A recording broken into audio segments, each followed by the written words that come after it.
Welcome to the Black Appalachian Coalition's podcast entitled Blac Re-Membering, where we will bring to you the heavy and the hope across the Ohio River Valley. We want to remember who we are, where we've come from. We want to speak to the oral history of what we've done, what we've achieved. We want to speak to the ills that we have experienced while also finding solutions to those problems, those issues. We want to deal with the narrative that has kept us deeply rooted in despair. Now we want to punch through that narrative and stand up and say, we are remembering our Black past, and we are rooted, and we are here to stay. Welcome to Blac Re-Membering. We hope that you find your place, your space, and your voice in this podcast. Hello, beautiful people. Welcome back to the Blac Re-Membering podcast, where we highlight the heavy and the hope. This episode of our Blac Re-Membering podcast welcomes Alona Norwood, a researcher and archivist. Let me tell y'all a little bit about our guest. Alona is originally from the small town of Elizabethan in Northeast Tennessee. She attended Berea College and received a Bachelor of Arts in Peace and Social Justice. Upon graduation in 2020, she went to work as a community archivist for the nonprofit Blac in Appalachia, Education, Research, and Support. The mission of Blac in Appalachia is to dispel inaccuracies and stereotypes about the history of Appalachia by uplifting the narratives of Black people in and around the region. They do this by collecting personal artifacts, school records, oral histories, and podcast episodes through collaboration with community members, churches, historical and cultural repositories, and academic institutions. Alona obtained her Master's of Information Science and with a concentration in Archives and Records Management from UNC Chapel Hill in 2024. Congratulations. And during her time as a student, she was a Carolina Academic Library Associate, where she worked part-time at the North Carolina Digital Heritage Center as a digitization technician. She collaborated with community partners to digitize and publish their materials to a free public platform that documents the history of North Carolina. During her 2-year tenure at UNC, Alona was also a part of the Association of Research Libraries Kaleidoscope Fellowship that supports BIPOC, Black Indigenous People of Color, graduate students pursuing research and archival careers. Alona is currently a part of the inaugural Fisher Family Library Fellow Excellence cohort at the University of Maryland in College Park. This position was created to introduce diverse early career library professionals to the many facets of academic librarianship. Alona's fellowship is in the Special Collections and University Archives at UMD, where she is working to integrate traditional archival methods and community-centered practices in hopes of advancing the profession to be more equitable and inclusive in an attempt to tell a more complete version of history. You are doing the work with a capital W. Thank you so much for joining us, Alona. It's so good to be here. You reading that bio is just, wow, that's a lot. You deserve those flowers, though. Like, I'm trying to be you when I grow up, for real. Like, thank you so much for coming on here. You've been a part of at least 2 fellowships that are kind of like making space for Black people and Black scholars in archives and in education in 2025, which is always blows my mind that there's still like space being made and landmarks being made in this year. So yeah, I'm really impressed, and I'm so happy you joined us today. So I like to do a little soul scan check-in thing to get us started. I would start out by saying that we met at our alma mater, Berea College, and I think it's safe to say that both of us didn't really know how to stay quiet. It's not really in us to do so, and we definitely were vocal about the things that mattered to us, be it in our scholarship or outside of our scholarship when we were protesting. So, what's one thing you've encountered recently that served as a reminder to you of what matters?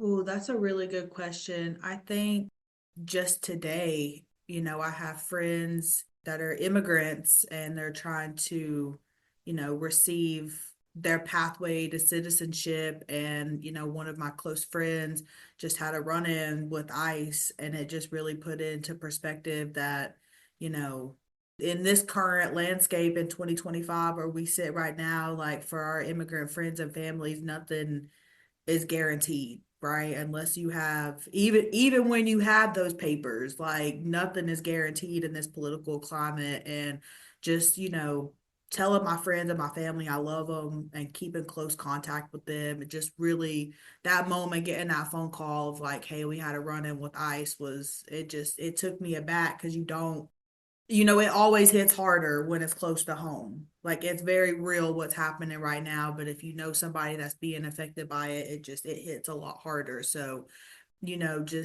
just taking care of our community and taking care of our people, and like that's really what it's all about. And in all of these different spaces that I've served professionally, and all the roles that I've played in my personal life, being a daughter, a mother, a friend, keeping that circle tight, keeping those ones that you love close by is super important, and definitely my motivation to do the work that I'm doing professionally and personally. Thank you, Alana. That's powerful. And also harrowing and a reality check. So earlier today, I actually listened to.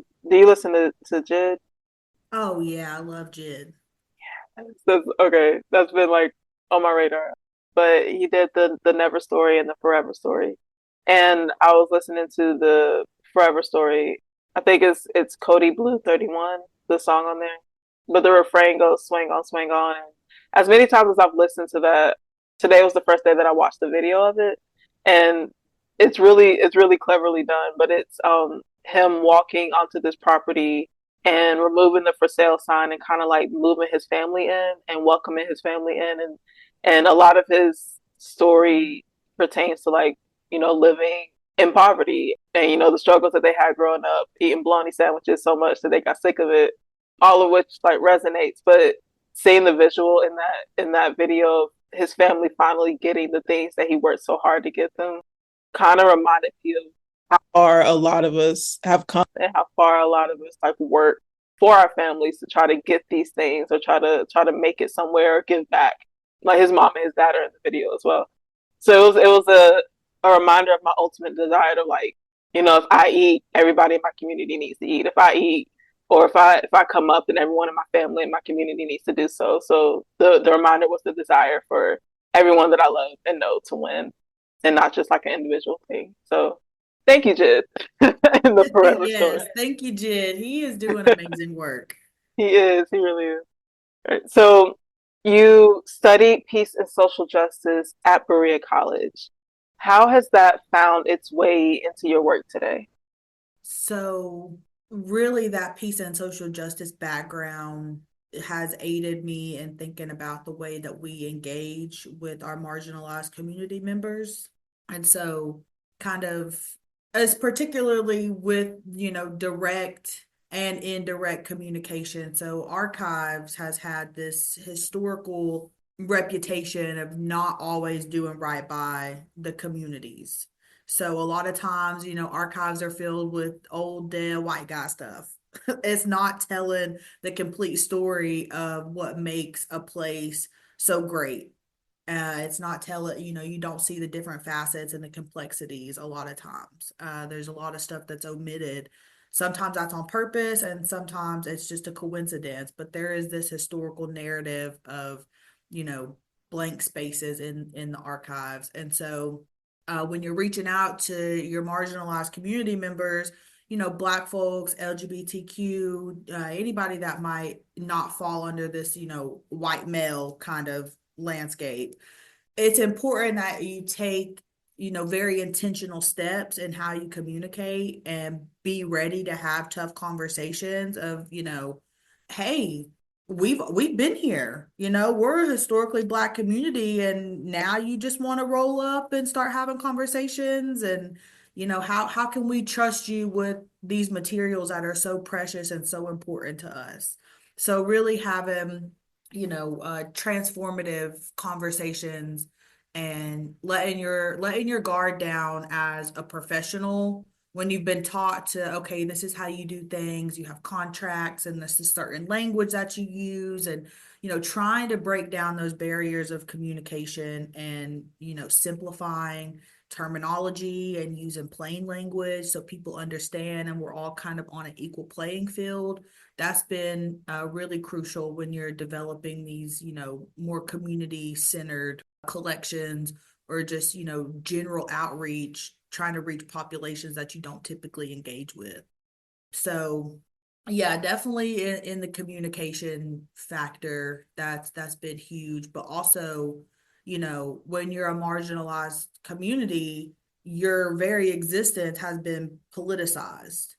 So any time you're including a marginalized community into the conversation or into the process, you need to be very aware of, how you're treating people, how is this going to impact them down the road, giving them a sense of autonomy in the process, during the process, and then also having, the freedom to say, you know what, on second thought, actually, I don't want people to have access to these materials because that's my right. And it's okay for them to be protective over their stuff because, there are very real reasons to be concerned about what's going to happen or how somebody can take an item and manipulate it and change the original meaning, right? And then there's also the idea of how are we describing materials? What language are we using? And being very intentional about using certain language because like historically in my peace and social justice classes, a big thing that I learned about was different laws and policies that were, labeling people and putting them in categories, so on the one hand, you could argue, okay, labeling something as maybe Negro, that was politically correct at the time, but now in 2025, like we ain't going for that, So yes, maybe the image was originally captioned in such a way that collected the historical significance of the time, but in 2025, like we should do better. I didn't even think of how voice factors in and like how context to culture factors into archives. Like it is very different to have someone who even like related to the regions, anyone who doesn't live in Appalachia but tries to come into Appalachia and like describe Appalachia or capture Appalachia, they usually get it wrong in some kind of way. Just because that lived experience isn't there, you're not in tune with that culture or the land or the people. Like, and that runs so many small violences, really. Like, because how are people interpreting this down the road, or how are they seeing themselves? Why are you telling me how to see myself? Thank you for bringing that up. What are some ways that you found could like mitigate that potential misinterpretation between who captures the voice of the archives and accuracy and such?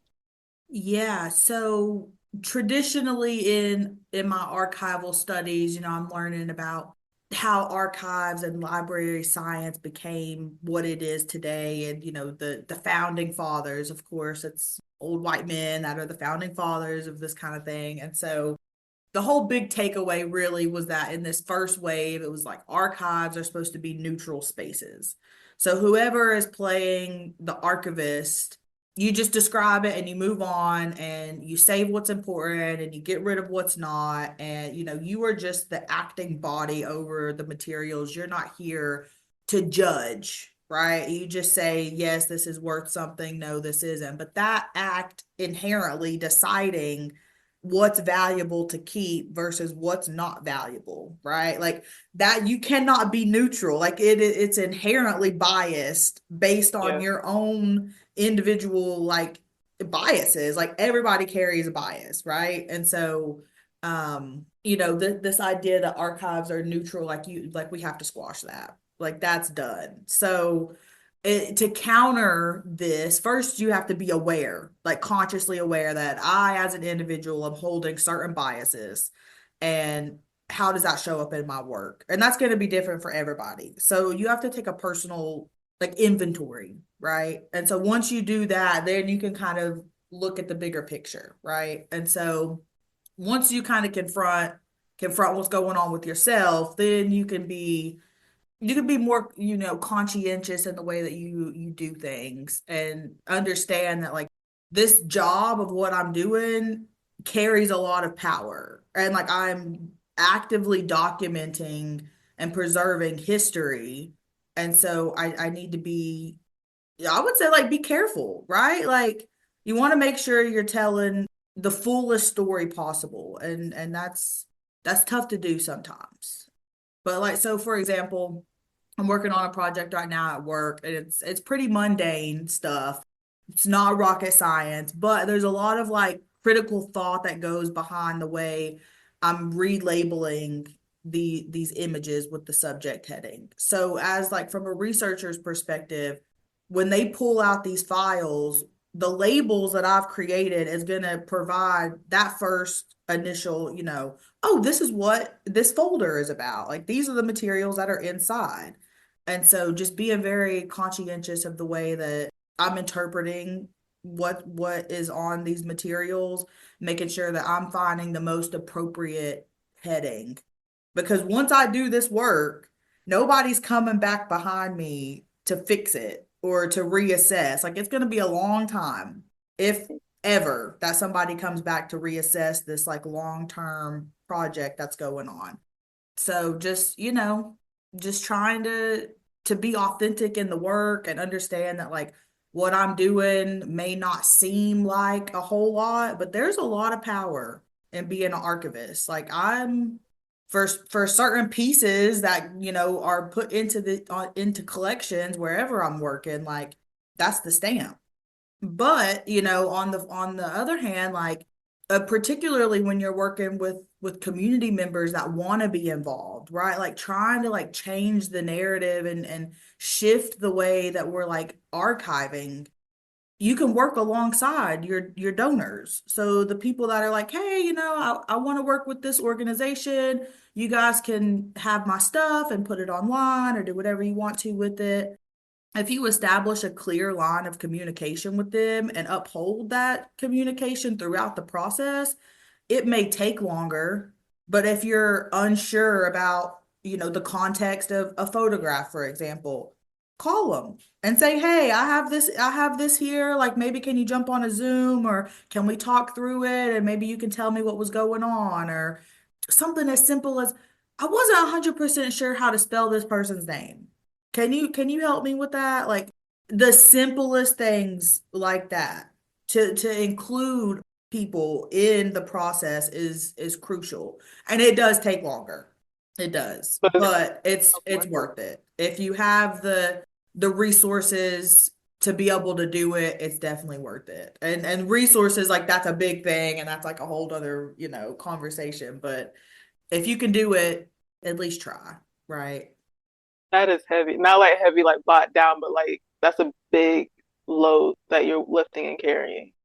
I think as you were speaking, the word diligence popped into my head because it's not a lot of folks out there who'd be willing to be diligent enough to do the work correctly, accurately, like carefully and mindfully. You're actually keeping up with the folks who are submitting these archives material, and even like the power of giving them autonomy and choice to include their own words and descriptions in what's being recorded historically. That just gave me chills. Like that's and saying it out loud is like, yeah, that's something that should be done automatically.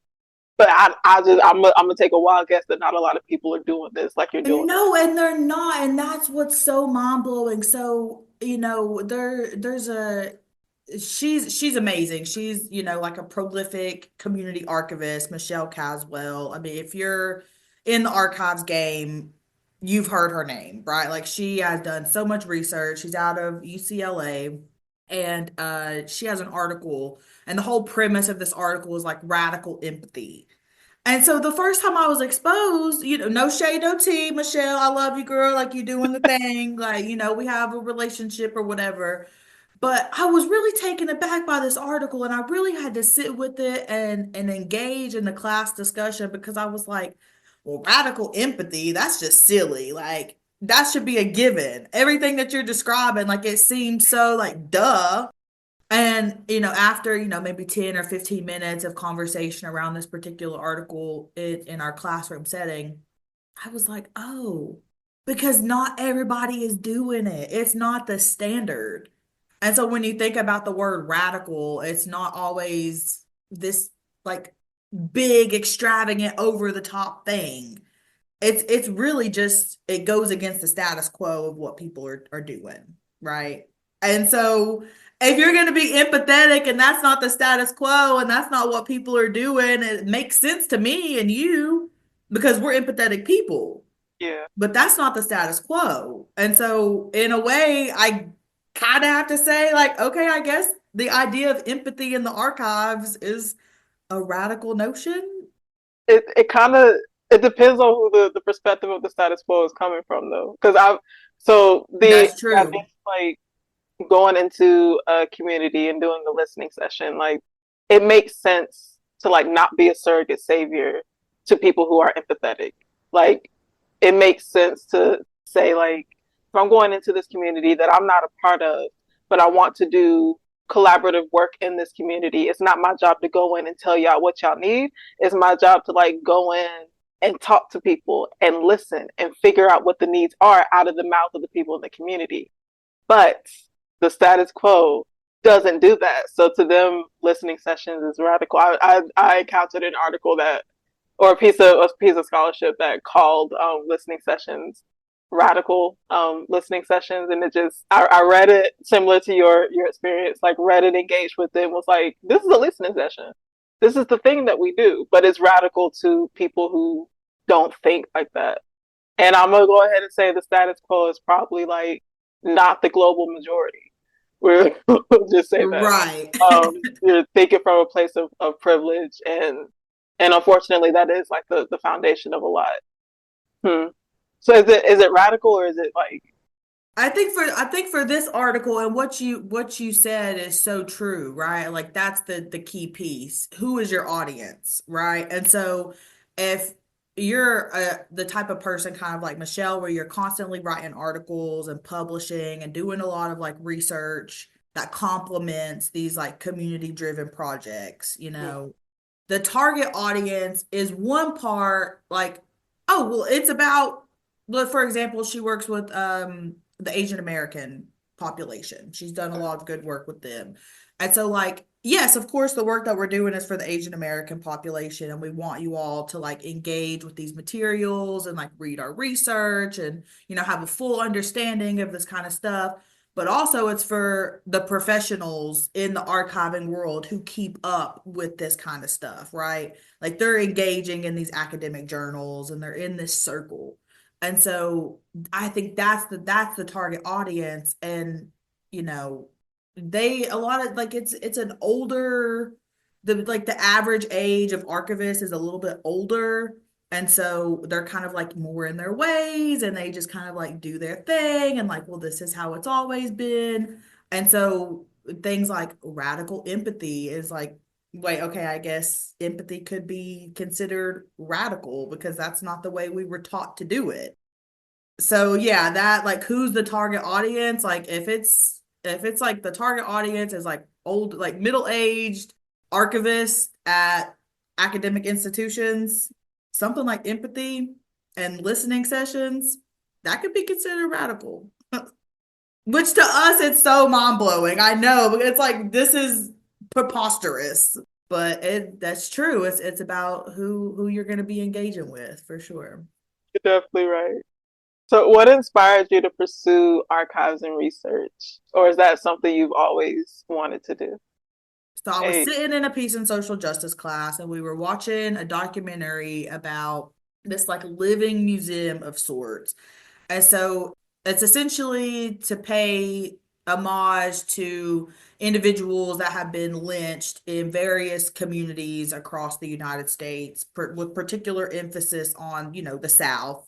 And so the idea is that cities can come in and claim their, big plaque and put it up in their community to say, hey, like we acknowledge the atrocities that have taken place in our community, and this is like a symbolic way that we're trying to like acknowledge and move forward, right? And so I'm from a small town in Elizabethan, and it's rural, and I know that the history is not pretty, in Johnson City, the next town over, the narrative is like, well, we had a lot of Union sympathizers, and Tennessee was the last state to break away and the first to come back, blah blah blah blah blah. A whole bunch of BS, okay? And so I was like, I wonder if they have something for my little small town. So I just did a Google search of like lynchings, Carter County, Tennessee, to see if anything would pop up.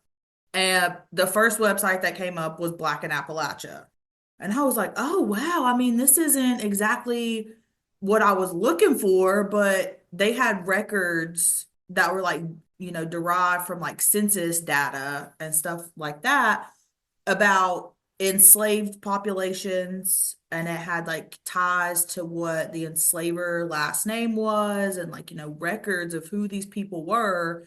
And like, I could visualize roughly where these places were because I was so familiar with the area. And so I was like, wow, this is really cool. Like, I don't know what I would do, but I want to do something with this organization. So I reached out via email, and literally like 20 minutes later, I have a phone call. And I was like, we're just watching this movie. I'm going to take the phone call. And it was William Isom, who now, flash forward, 4 or 5 years later, is literally like my biggest supporter. And he was like, yeah, we can get you some class credit and we can do this and that and blah, blah, blah, blah. And I was like, well, he's excited. I'm super excited. Let's do this thing. So long story short, I ended up doing an independent research class sponsored by Berea, and we were going to do oral history collection in Elizabethan, where I'm from. But, lo and behold, 2020, we know COVID hit. So our primary population is like aging people. Like they're towards the end. Like this is like our final effort to collect these stories, or they may be gone. So it's already a race against the clock to connect with these community members to quite literally capture it before it's gone forever. And we couldn't justify doing a socially distanced type of collection in those early days. Like it just, we didn't know how to proceed. So I ended up doing more independent historical research on the historically Black school that's in my town. And I'm going through all this research, and I'm seeing my grandfather's name pop up, and just remembering fondly like the memories of me playing on the playground and being in the school for like different community events, just all these things of like just the history is there. And I never felt 100% at home in my hometown. Like it always felt like I was an outsider, even though I had grown up there. My family had been there for generations. I just never felt whole there. And when I started doing this research, it was like, oh, wow, we matter. Like, yeah, we've been here, but this was the thing that I needed to like validate my experience of like who I was, and that being Black and being different was okay. And it was celebrated, like in the newspapers, like here's accolades of, Black folks, and oh, that so and so, they did all that. Oh, I didn't know. Okay. I just seen them the other day. Like just like learning more about the people around you, and being able to sing their praises when they have been overlooked was really, really, really, really powerful, and basically changed the trajectory of my career and my life, quite frankly. Like I got a whole nother degree. Pursuing this profession very passionately. And so I mean, that's what did it. Like I guess initially it was like a combination of like historical research, but also like a mix of genealogy. And it was so personal, I couldn't not do the work. And then seeing like other people get really excited about it, once we kind of had protocols to stay safe, we started engaging more with community members. And at that first community history event where we digitized materials for people on site, I was like, whoa, this is really cool. Like they're saying thank you. And like, I'm treating their stuff like it's super valuable. And they're like, thank you for being gentle with my materials. And, I didn't think this was worth anything, but like you got so excited about it. And now I'm excited again about my stuff. And so like this mutual, like they're feeding me, but I'm giving them something back too. So it's a mutual kind of relationship. And I really appreciate it being personal.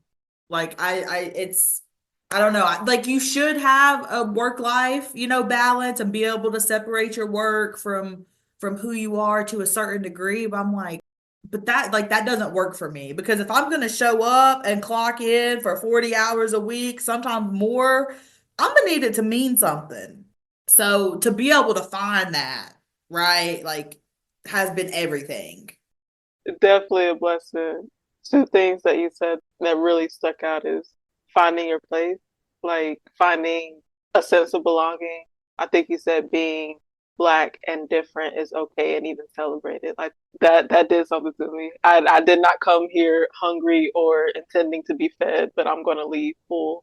And the second thing, how there was like a moment of value when you did the digitizing event. I think often we, at least I'm going to speak from myself and my family, but we keep so much and kind of dismiss it and like, oh, well, I just can't let go of this thing, or oh, like this, it's just because I haven't like finished grieving. But no, we're kind of doing archives for ourselves and for while we're holding on to pieces of our lineage, especially when you don't have any other way to trace it or to remember that person. So the fact that you were so gentle was something that community members were holding so close to them, and the fact that they finally got that affirmation, confirmation. Hmm. That was just a beautiful moment. Thank you for sharing that. And I kind of want to get on the bullhorn, like, okay, where is this happening next? How are we going to get this in like every single Black community in Appalachia, like this digitizing?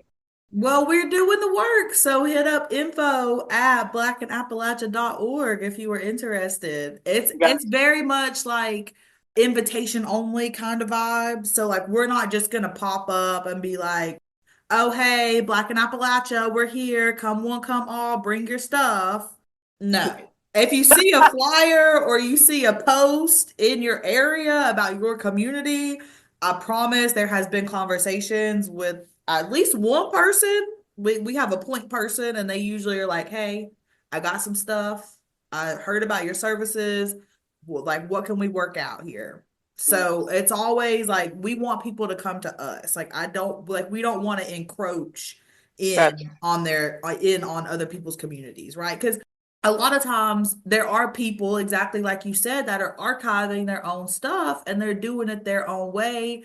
And so, you come in here and you're like, "Oh, well, I'm the expert. Like, we the nonprofit, and this one over here got the degree, and she's the archivist. Like, I'm gonna tell you how to do it." It's like, well, we've been doing this for a long time. But look at all this stuff that we've kept safe, right? So, yeah, definitely a different approach, but that's intentional. Like, it's invitate, like, we want you to invite us. So, if this is like for anybody that's listening to this episode, if digitization services or some type of historical project around Black folks in Appalachia, if that's something you're interested in, like Black in Appalachia, there's no shortness of like work. There's always work to be done. So if you want help with whatever projects you're working on, we will do our best to accommodate and collaborate or whatever it is. But you got to call us. You got to call us. Gotcha. And we'll definitely include that information in the show notes. I love that y'all wait for the invitation. Like that's so wise. We spoke with each other about a week ago. That's a song. Anyways, and you and you mentioned the research that you're currently doing about the history of Black libraries and librarians in Appalachia. Specifically, you mentioned like three like amazing pioneer Black women librarians. One of them being out of Pittsburgh. I was wondering if you wouldn't mind sharing a bit of your research with us. Not too much to like give away your project, but as much as you're comfortable with sharing. Yeah, of course. So this project was born out of a call, like a proposal for a book chapter. And the book is going to be about essentially celebrating Black females in librarianship And that's like museums, public libraries, academic libraries, like all these different facets of librarianship and highlighting their accomplishments and achievements. And so, coming to the University of Maryland, I'm no longer in the mountains. I'm not in Appalachia. Like this is not home for me. And so I was feeling a little disconnected with the work, and I felt like I was kind of going away from like the whole thing that I was passionate about archives in the first place, right? Like it was very personal. And now I'm like at this Big Ten institution doing these projects, and I needed something to connect me back to like what is important. And so I was like, okay, this is perfect. And so I decided to highlight the accomplishments of Black women in Appalachia. So again, it felt very personal.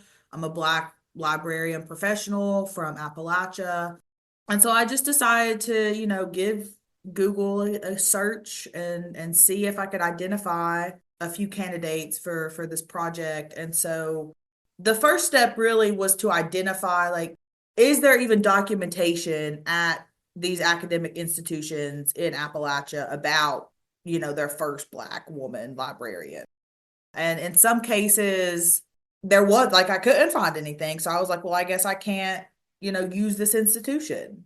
And so it just so happened that I found three academic institutions that have some connection to my like own personal journey in being Black and accepting my Blackness and embracing it, and my professional career into like libraries and archives. And so I thought that was like really like serendipitous in the way that like the research just started unfolding, which is the best part about the research because you never really know what you're going to find.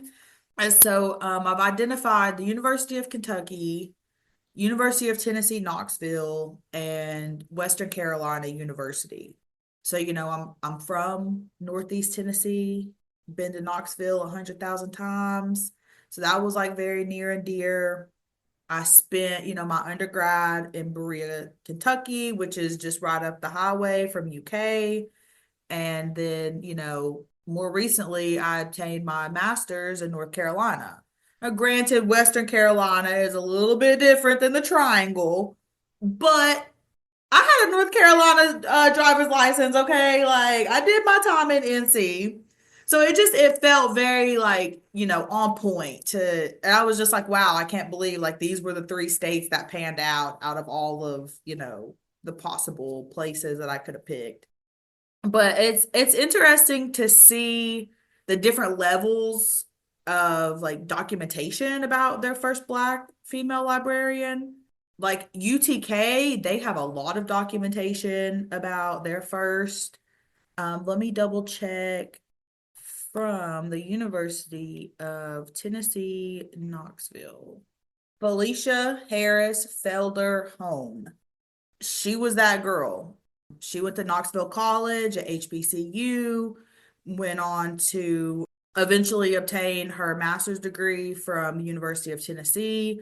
And so, it's interesting because as I'm going through with these, like the OG librarians, you see this trend, right? Of like, oh, segregation was happening, like Jim Crow was alive and well. And so educational opportunities were limited for where you could go to pursue your higher education, and particularly like going on to get, a master's or a PhD. Like there were some institutions that would, it wasn't as much of a focus to admit Black students into these like master's or PhD programs. It was like, well, we have undergrad, so like, we did our part. Or they were very hesitant to implement and actually have a plan rolled out to end segregation and begin to integrate their colleges and universities. So HBCUs were essential.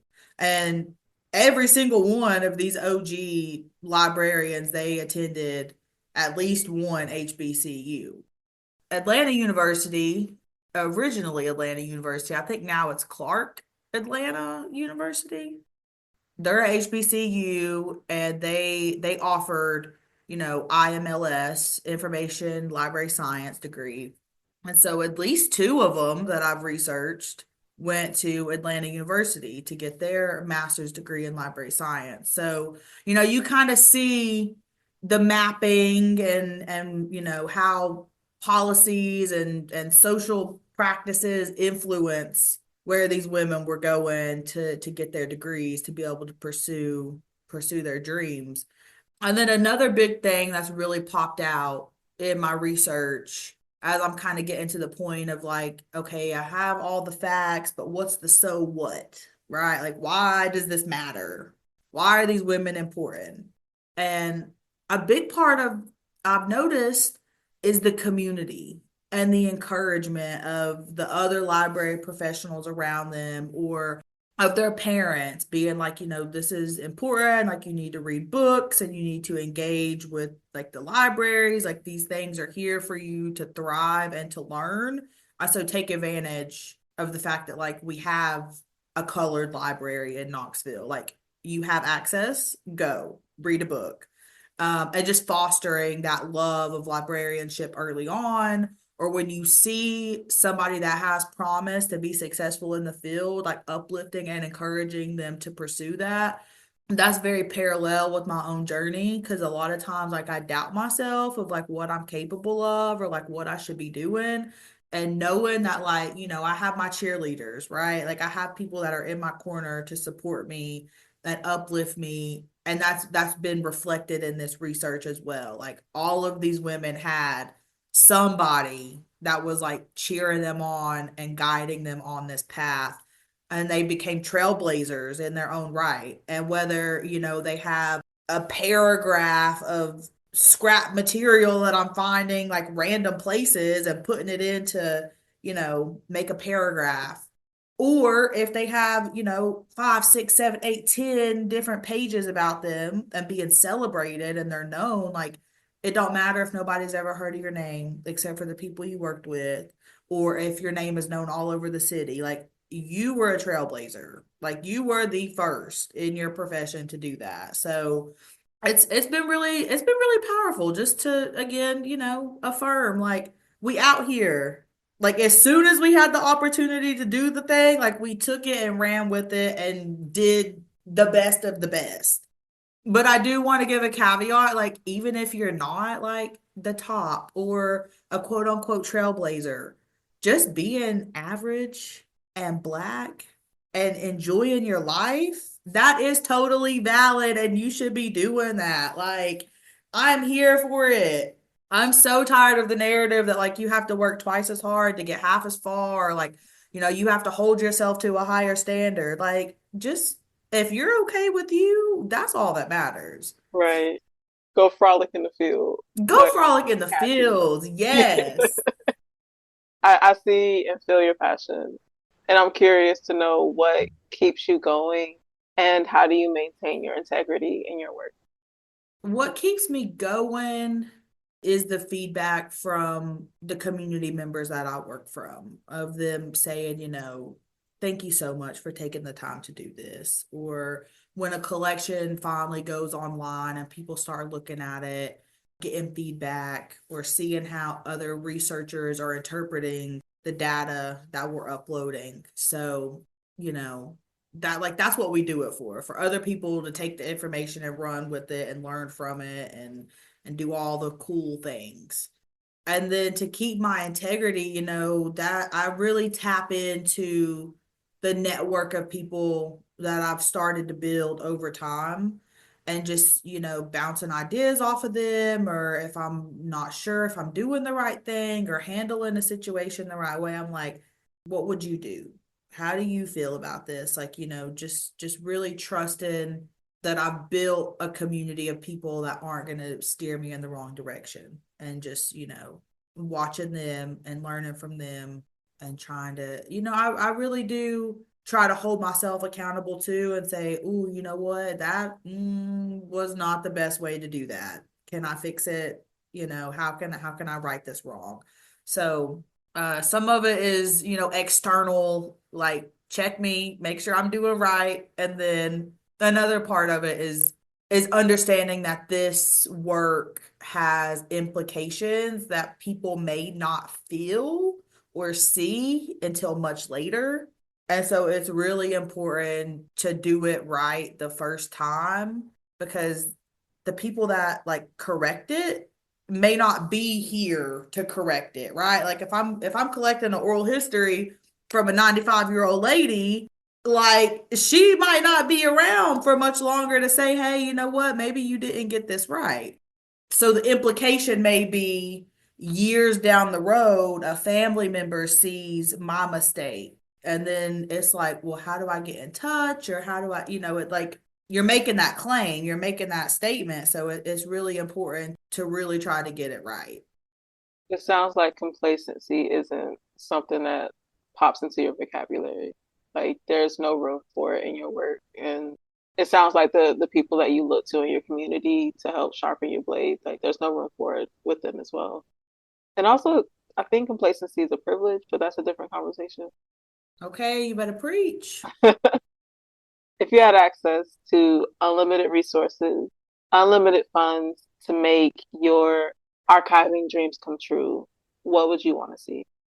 You know what? If we could do whatever, it would be so dope to have like a Black in Appalachia field office, like a research reading type of space in every state that is considered Appalachia, right? So like if you're in North Carolina and you want to learn about the Black experience in Appalachia, you can go to a city in Western Carolina and find a field office and reach out. And there's going to be a smiling, happy face, excited to help you learn about Black Appalachian history in Western Carolina, right? Like that would be so dope. Everybody would get a livable wage and then some. Like us library girlies, us archiving girlies are not being paid what we should be. Like it is trash wages out here. So yeah, definitely pay us more for our services, because like that's a whole thing, right? Like it's a female dominated profession, and then it's kind of like service oriented. So there's a lot of like socio political things that also go into like us not being paid what we should be paid. So I would pay everybody and their mama. Oh, another a big thing, when it comes to like resources and stuff, would be able to provide more sustainability for these more like grassroots type of organizations, the folks that are just like doing the good work, but they don't always have the bodies to do it or the money to pay the people to do the work. That would be amazing, just to be able to help, like, I don't know, I say 10 because that feels like a good like collective, like, yeah, we got like 10 groups we're working with. There's actually, I'm gonna give a shout out, the Shift Collective. They are fire. They do amazing work with like grassroots type, and all different calibers and scales of like community archiving work and like cultural memory work. And so, shoot, I'm throw them some money too, like, because they already doing this little collaborative networking thing I'm talking about. So, give more resources to Shift. They need it because they're doing the real work out there. Yeah, that's a hard one, because I think, it's like we're always we always need more resources. So to be able to like imagine beyond like a place of need, Mm. that's like actually really challenging, and maybe something that I need to do more, really. So I'm gonna like put that away and try to strive to like let myself imagine more. I love it. I think one of my close friends from Berea actually mentioned how much finances factor into like our mental well-being and stuff. Like if like there's a correlation between like depression, mental health, uh, anxiety, and like your financial class, your social class. Like if you weren't stressing about paying this medical bill, would you be this sad kind of thing? Like so our executive director, Bishop Marcia, actually pitched this question to us at our wellness retreat, and it kind of got me thinking, like, what if we remove that? Like, it's a very real barrier, right? Like, finances are not easy to come by, and also like how many of our dreams are limited by something as made up as money. Like, it's irritating. But the first thing you said, all of what you said, I think is feasible. But the first thing is like, that's something we can see before our lifetimes end. Like a station for Black in Appalachia and every single Appalachian state and the Black Appalachian Coalition, like having us like be a brick and mortar presence. Because I think a lot of people in these regions like don't even are still kind of like fleshing through that kind of lost feeling that you mentioned earlier, like being Black and being different and being in this region and not really like feeling a sense of belonging. And I think that our organizations offer that. And it's kind of why I'm so like gung ho about it. Like, we're gonna talk about Appalachia today. So I like to end our conversations with an ask from our guests. Would you please leave our audience with a little nugget of wisdom? Any advice or affirmations that you'd like to share is welcome.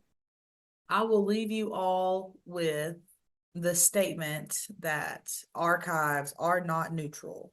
As an archivist, you wield a tremendous amount of power, and with great power comes great responsibility. Thank you, Alana. So I'm grateful that you joined us, and I know we'll stay in community with each other. How can our listeners stay connected with you? And do you have a website or social media handles that you're comfortable with sharing? Well, if you want to know what just regular old me is up to, you can follow me on Instagram at force_of_nature 455. And if you want to know more about what Black in Appalachia is up to, which y'all should definitely check them out, you could do so at the Black in Appalachia website. If you just Google it, it will come up. We also have the Black in Appalachia podcast. It's very popular, and you can learn all about Black history there. We also have TikTok. I don't know if we're still doing TikTok, but we had a TikTok. We have TikTok, Instagram, and Facebook, YouTube, podcast. So literally, if you like, we are branded very like streamlined. So if you just type in like Black in Appalachia Instagram, it's going to come up. So go forth with that. We're pretty Thank, easy to find. So yeah. thank you. And we'll definitely include those in our show notes as well. I love that you said little old me and then your handle is force of nature, and that's very fitting. Well, that's from like my powerlifting days back when I was I was very, very strong physically back then. Thank you, Alana. Thank you all for listening. And until next time, peace and blessings, y'all.